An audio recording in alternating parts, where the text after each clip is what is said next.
বাবা আর ছেলের বয়সের ডিফারেন্স কত?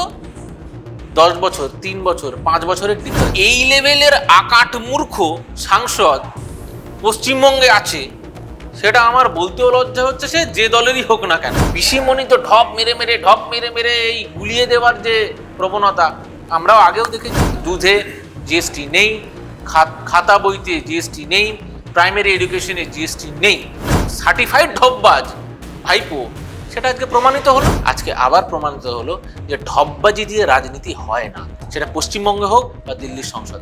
রবীন্দ্রনাথের ছবি পুড়িয়েছিল কারা? এর তৃণমূল নেতারা, এর তৃণমূল কর্মী। 42টা লোকসভা সিটে 42 জন ক্যান্ডিডেট ওনার জোটেনি, ওনাকে বাইরে থেকে নিয়ে আসতে হয়েছে। নির্বাচন কমিশন প্রথম দিন থেকে যেটা চাইছে সেটা হচ্ছে একটি স্বচ্ছ তালিকা, ভোটার তালিকা তৈরি করার জন্য, এবং সেই প্রচেষ্টায় বারবার আমরা স্বাগত জানিয়েছি, সেই প্রচেষ্টাকে আমরা বারবার স্বাগত জানিয়েছি। কিন্তু অদ্ভুতভাবে এতে বিরোধিতা করে গেছে তৃণমূল কংগ্রেস, এবং তৃণমূল কংগ্রেসের উপর থেকে নিচ অব্দি প্রত্যেকটি নেতা। আজকে পশ্চিমবঙ্গের বুকেই এটা সম্ভব, যেখানে আমরা দেখছি যে 15 বছর বয়সে কয়েক হাজার কয়েক লক্ষ ব্যক্তি সে বাবা হয়ে গেছে। 40 বছর বয়সে কয়েক লাখ ব্যক্তি তারা দাদু হয়ে গেছে। বাবা আর ছেলের বয়সের ডিফারেন্স কত? 10 বছর, 3 বছর, 5 বছরের ডিফারেন্স। তো আজকে এই পরিস্থিতিগুলো যখন সামনে উঠে আসছে, আমরা দেখতে পাচ্ছি তখন একটা জিনিস স্পষ্ট, যে দাবি আমরা করেছিলাম যে এই ভোটার তালিকা পুরো ভুয়ো নামে ভর্তি, কাঁটা তারের বেড়ার নিচ দিয়ে যারা এসছে এবং তৃণমূলের বদান্যতায় যারা আজকে এই ভোটার তালিকায় আছে, এবং সেটা আইন মাফিক নয়, বেআইনিভাবে আছে, তাদের নামগুলোই শুধু যাতে বাদ যায়, সেই প্রচেষ্টা বা সেইটার জন্য আমরা আওয়াজ তুলেছিলাম। এবং নির্বাচন কমিশন খুব স্পষ্টভাবে জানিয়ে দিয়েছে যে তারা তাদের কাজ করবে, কেউ তাতে বাধা দিতে পারবে না, তারা সেই প্রচেষ্টা করে যাচ্ছে। সুপ্রিম কোর্ট সেও জানিয়ে দিয়েছেন যে কোনো রকম এই প্রক্রিয়ায় বাধা দান করা যাবে না, সেটা মুখ্যমন্ত্রী হলেও নো ওয়ান ইজ অ্যালাউড। তার মানে একটা জিনিস স্পষ্ট, যে ভোটার তালিকা বেরোবে পশ্চিমবঙ্গে এবং আগামী 2026-এ যে নির্বাচন হবে, সেই নির্বাচন একটি স্বচ্ছ ভোটার তালিকার উপরে হবে। আমরা যেটা বারবার চাইছিলাম, সে যতই তৃণমূল তাদের সমস্ত এই বিভিন্ন আধিকারিকদের ঢুকিয়ে দিয়ে পুরো বিষয়টাকে গোলমেলে করে দিয়ে সাধারণ মানুষকে উস্কে দিয়ে যে প্রচেষ্টা তারা করেছিল যে এই সাইড প্রসেসটাই যাতে গুলিয়ে ফেলা যায়, সেটা কিন্তু হবে না। স্পষ্ট, পরিষ্কার, স্বচ্ছ নির্বাচন মানে ভোটার তালিকা দিয়েই 2026-এর নির্বাচন হবে। মুখ্যমন্ত্রীর এই কালো কোট পরে সুপ্রিম কোর্টে যাওয়া এবং সেখানে বাইরে গিয়ে যে নাটক উনি উপস্থাপনা করলেন, এটা আর কিছু নয়, একটি কাঁচা ফ্লপ চিত্রনাট্যের উদাহরণ। উনি বারবার আগেও করেছেন, ফ্লপ খেয়েছেন। এবারে ফ্লপ মাস্টার যদি বারবার ফ্লপ খেতে খেতে খেতে খেতে তার শিক্ষা না হয়, সে চলে গেল ইন্টারন্যাশনালি। রাজ্যের মধ্যে ফ্লপ খেতেন, রাজ্যের মধ্যে ওনার কথা নিয়ে মিম তৈরি হতো, এখন উনি ভাবলেন যে এবারে ন্যাশনাল লেভেলে যদি ফ্লপ খাওয়া যায়, উনি ফ্লপ খেতে গেলেন। তাতে আলটিমেটলি কি হলো? সুপ্রিম কোর্ট, মহামান্য সুপ্রিম কোর্ট বলেই দিলেন যে নির্বাচন কমিশন যে প্রক্রিয়ায় তাদের কাজ চালিয়ে যাচ্ছে, সেই কাজে কোনো রকম ব্যাঘাত ঘটানো যাবে না। এবং ডিজিপিকে শোকজ করা হলো, মুচলেখা দিতে বলা হয়েছে, এবং পরিষ্কার বলা হয়েছে যে এত তারিখের মধ্যে এত হাজার বি গ্রেড অফিসার তাদের নিযুক্তি করতে হবে এবং তাদের জন্য সেই স্কিল থাকে। তো স্বাভাবিকভাবে এতদিন যে প্রক্রিয়াটা বা রাজ্য সরকারের যে দায়িত্ব ছিল, সেই রাজ্য সরকারের দায়িত্ব তারা যদি পালন করত, সাধারণ মানুষকে আজকে হেনস্থা হতে হতো না যেটুকু হতে হচ্ছে। খুব স্বাভাবিকভাবে সুপ্রিম কোর্টের নির্দেশ স্পষ্ট, এবং সুপ্রিম কোর্টে গিয়ে যে নাটকটা করে তারা একটা অন্যভাবে একটা আওয়াজ তুলতে চেয়েছিল বা একটা নাটক উপস্থাপনা করতে চেয়েছিল, সেটা ফ্লপ। প্রথম কথা হচ্ছে, এই লেভেলের আকাট মূর্খ সাংসদ পশ্চিমবঙ্গে আছে, সেটা আমার বলতেও লজ্জা হচ্ছে, সে যে দলেরই হোক না কেন।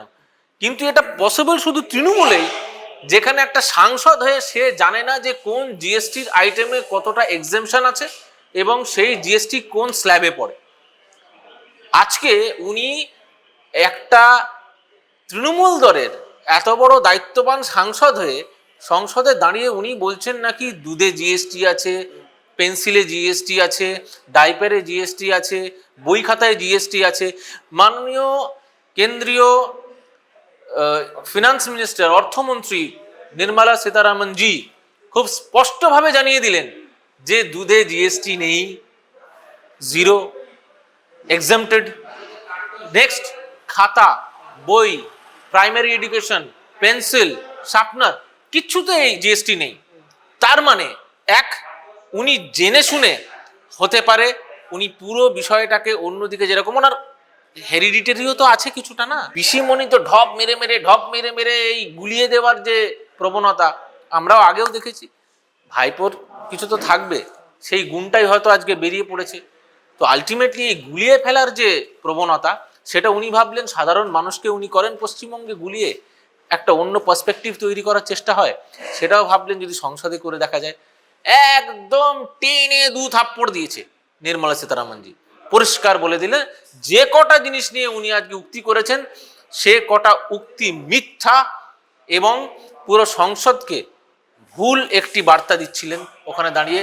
এবং ফিনান্স মিনিস্টার, অর্থমন্ত্রী পরিষ্কার বলে দিলেন যে দুধে জিএসটি নেই, খাতা বইতে জিএসটি নেই, প্রাইমারি এডুকেশনে জিএসটি নেই। সে যে ঢপবাজ এবং সার্টিফাইড ঢপবাজ ভাইপো, সেটা আজকে প্রমাণিত হলো।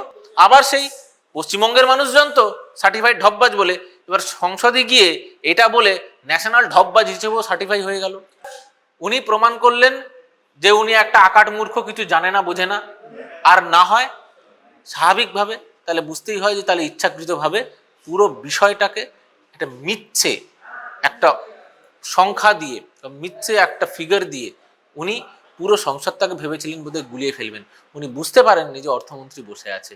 আজকে আবার প্রমাণিত হলো যে ঢপবাজি দিয়ে রাজনীতি হয় না, সেটা পশ্চিমবঙ্গে হোক বা দিল্লির সংসদে। আমি একটা কথা বলতে চাই, সেটা হচ্ছে পশ্চিমবঙ্গের বুকে রবীন্দ্রনাথের ছবি পুড়িয়েছিল কারা? এই তৃণমূল নেতারা, এই তৃণমূল কর্মীরা। আজকে তার বিরুদ্ধে কি ব্যবস্থা হয়েছে? পশ্চিমবঙ্গে শুধু নয়, সারা ভারতবর্ষে যেভাবে রবীন্দ্রনাথ পূজিত, যেভাবে বঙ্কিমচন্দ্র পূজিত, শুধুমাত্র পশ্চিমবঙ্গেই এটা দেখছি যে তৃণমূলের কর্মীরাই, তারা শুধুমাত্র রাজনীতি এবং কূটনীতি খুঁজছে এর মধ্যে। কিন্তু আমি আদপেও বলি, সারা সমগ্র দেশ, ভারতবাসী এইটা নিয়ে গর্বিত। মুর্শিদাবাদে ক্যান্ডিডেট কে? উনি কোথাকার? কবার এসছে? 42টা লোকসভা সিটে 42 জন ক্যান্ডিডেট ওনার জোটেনি, ওনাকে বাইরে থেকে নিয়ে আসতে হয়েছে। লজ্জা করে না? পশ্চিমবঙ্গে বাঙালি লোক ছিল না? তৃণমূলের বাঙালি নেতা ছিল না? নাকি থাকলেও সাংসদ হওয়ার যোগ্যতা ছিল না? তার উত্তরটা তৃণমূলকে দিতে হবে। তৃণমূলকে এই উত্তর দিতে হবে যে 42 জন ব্যক্তিকে খুঁজে পায়নি 2024-এর নির্বাচনের, লোকসভা নির্বাচনে, এবং বাইরে থেকে ইম্পোর্ট করে তাদের ক্যান্ডিডেট করতে হয়েছিল। সেই উত্তরটা যেদিন তৃণমূল দেবে সেদিন বুঝতে পারবে যে তৃণমূল কতটা বাংলা বিরোধী। আমি তো বলছি শুধুমাত্র সাংসদ হিসেবে নয়, তৃণমূলের বিভিন্ন জায়গায় আমরা দেখেছি বিভিন্ন স্তরের নেতারা, বাঙালি, প্রকৃত বাঙালি নেতা খুঁজে দেখান, সংখ্যাটা দেখবেন, এবং প্রকৃত অবাঙালি নেতা, ইম্পোর্টেড নেতা কতগুলো একবার খুঁজে দেখবেন, তাহলেই বুঝতে পারবেন অ্যাকচুয়ালি খাতায় কলমে কি, আর অ্যাকচুয়ালি ঢপবাজি দিয়ে পুরো রাজনীতিটাকে এইভাবে চালিয়ে যেতে চাইছে তৃণমূল সরকার।